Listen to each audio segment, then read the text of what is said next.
بات میں آپ کو بتاتا ہوں. میرے والد گرامی حضرت علامہ محمد بن حسن رحمہ اللہ مصباحی تھے, حضور حافظ ملت کے شاگرد تھے. اسی انداز سے وہ بھی کام کرتے رہے.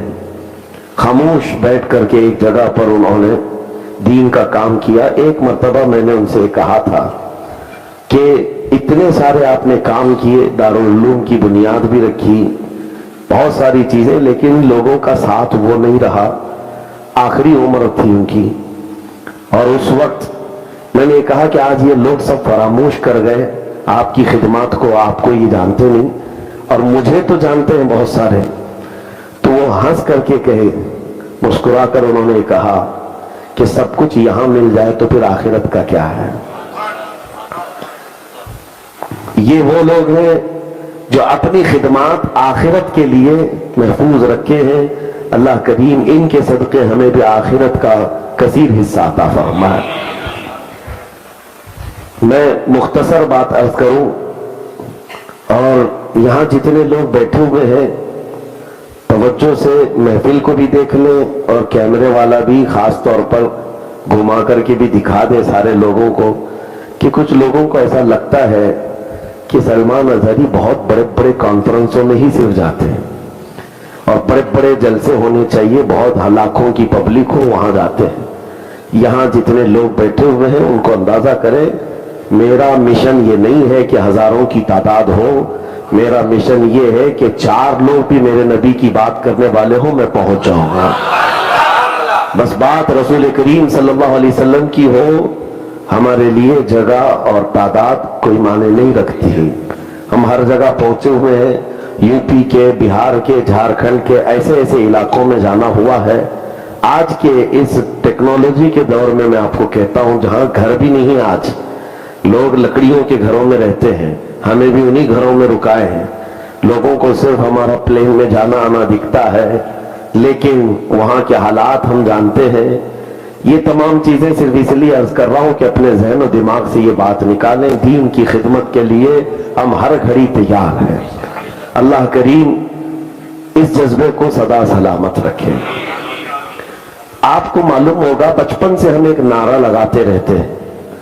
ہمارے جو نعروں میں ہے ایک نعرہ چلتا ہے, سنیوں کی بات کر رہا ہوں, نعرے تکبیر, نعرے رسالت, یہ سب ہونے کے بعد بچپن سے ہم سنتے تھے غوث کا دامن, خواجہ کا دامن. یہ بزرگوں کی طرف سے چلا ہوا ایک نعرہ تھا. یہ آسان چیز نہیں ہے, اور اس پر کچھ لوگ ٹپنی کرتے ہیں, مذاق بھی کرتے ہیں, تم کون سا دامن پکڑے ہو جو نہیں چھوڑنے کی بات کرتے ہو. میرے عزیزو, یہ بہت ہی بامعنی جملہ ہے. یہ نعرہ اس قدر معنی خیز ہے جس کی ترجمانی وقت کا امام عشق و محبت مجدد دین و ملت بھی کر رہا ہے. اعلیٰ حضرت جیسے عظیم المرتبت نے بھی کہا ہے, لیکن الفاظ الگ ہیں. ہم تو کہتے ہیں غوث کا دامن گے, لیکن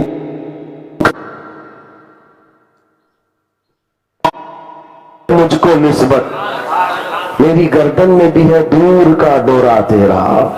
یہی تو بات ہے جو اعلیٰ حضرت کہہ رہے ہیں. اس نشانی کے جو سگ ہیں نہیں مارے جاتے, حشر تک میرے گلے میں رہے پٹا تیرا. یہ نسبت کی بات اگر عام ہوتی تو وقت کا مجدد اس بات کو نہیں کر رہا ہوتا.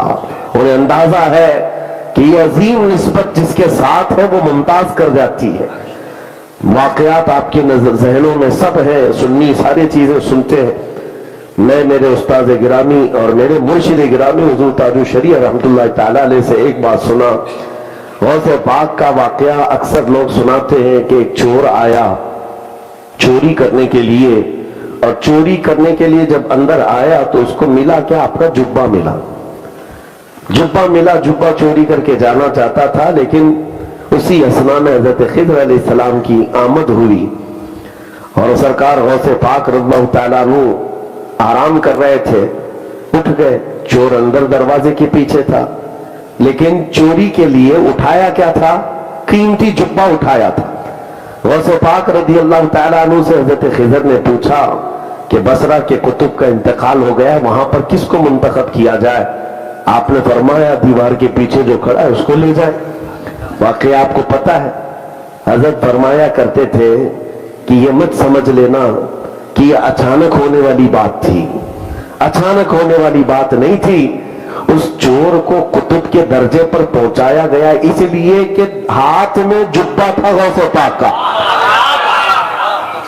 ہاتھ میں کیا تھا؟ یہی تو ہم بچپن سے نعرہ لگاتے، غوث کا دامن.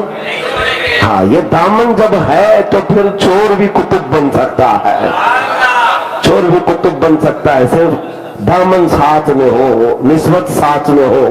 عزیزان گرامی اوقات، سرکار غریب نواز رضی اللہ تعالیٰ عنہ جب اجمیر معلیٰ آئے، بڑے معاملات آپ کے ساتھ ہوئے، بہت سارے معاملات. ایک مرتبہ کہیں سے آپ کا گزر ہو رہا تھا، پجاری آگ کے بیٹھے ہوئے آگ جلا رہے تھے. آپ وہاں کھڑے ہو گئے اور ان سے کہا کہ کب سے جلا رہے؟ کہا برسوں سے ہماری یہ عبادت گاہ ہے، ہم اس کی عبادت کرتے ہیں.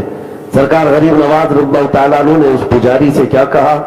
اگر تمہارا یہ خدا ہے، جیسے آج بھی اگنی پوجا ہوتی ہے، غریب نواز نے فرمایا کہ اگر یہ تمہارا خدا ہے تو ہاتھ ڈالو اس میں، آگ میں ہاتھ ڈالو.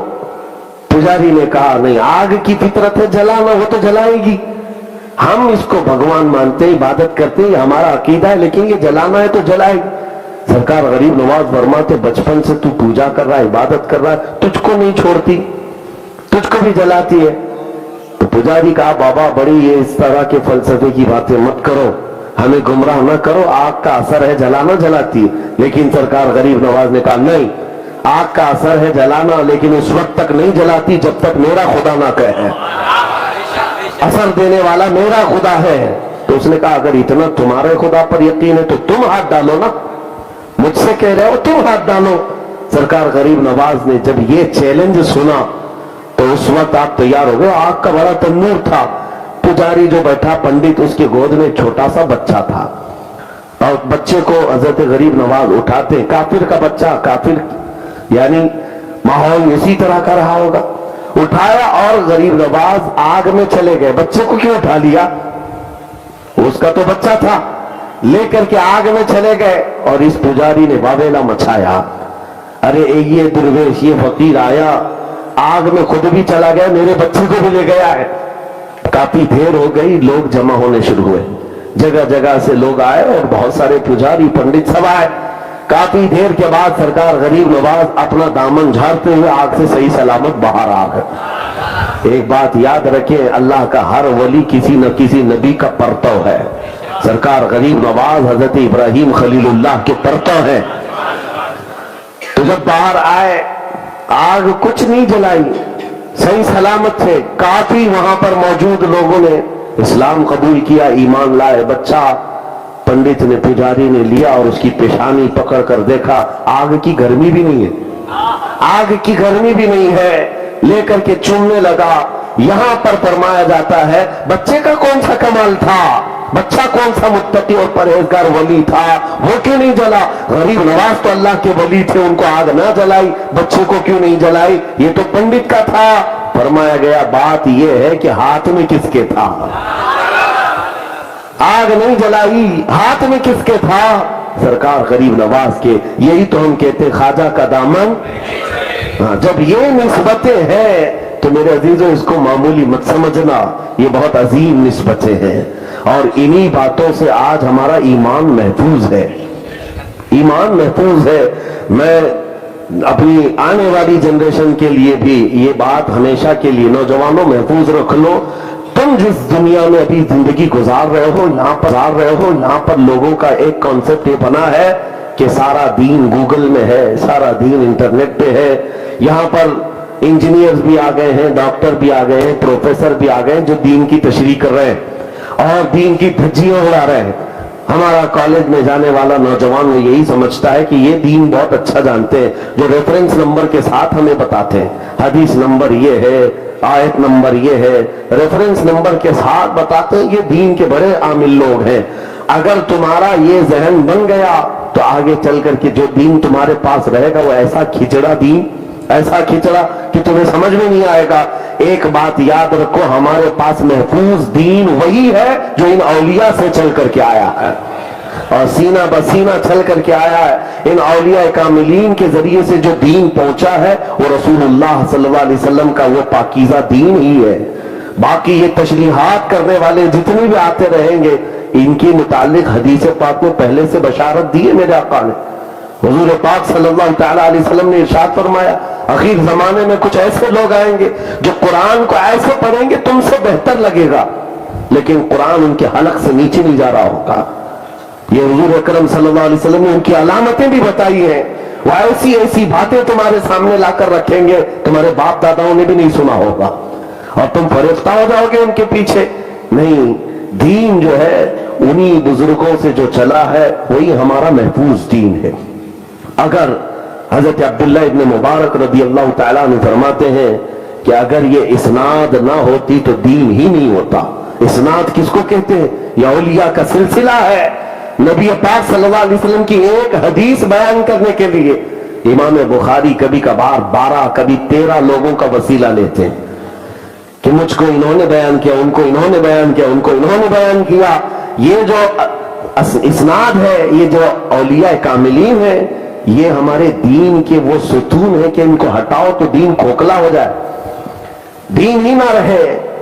اس لیے آپ کو اگر یہ پٹی پڑھائی جائے کہ یہ قبر پہ ہوئے لوگ ہیں، اولیاء اکرام کے آستانوں پر سب کچھ لٹا دیتے ہیں، میرے عزیزوں ایک بات تو ہے، مجھے اصلاحاً یہ عرض کرنا ہوگا کہ افراط و تفریط کے بیچ میں ہمیں زندگی گزارنا ہے۔ کچھ سنی ہے جن کو میں جانتا ہوں کہ یقیناً انہوں نے یہ خرافات مچائی ہے کہ سب کچھ انہوں نے یہ سمجھ لیا ہے کہ مزارات اولیاء ہے، اولیاء کرام اصل ہے، نہ کہ یہ دیوار در و دیوار جن کو بنانے میں، جن کے لیے اپنی زندگیاں آج ختم کر دی جاتی ہیں۔ ایک کسی ولی کے آستانے کو بنانے کے لیے 2 کروڑ کا دروازہ اصل دروازہ نہیں ہے، اصل اس ولی کامل کی زندگی ہے۔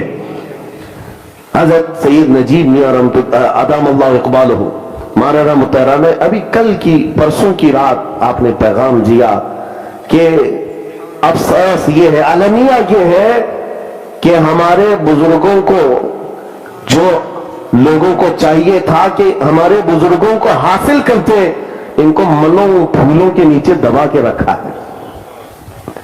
ہاں، یہ اولیاء کرام سے چادر گاگر اور پھولوں پر دبا کر رکھنے کے لیے نہیں، ان کے دامن کو پکڑنے کا مطلب یہی ہے کہ ان کی تعلیمات کو عام کر دینا، ان کے مشن کو عام کر دینا۔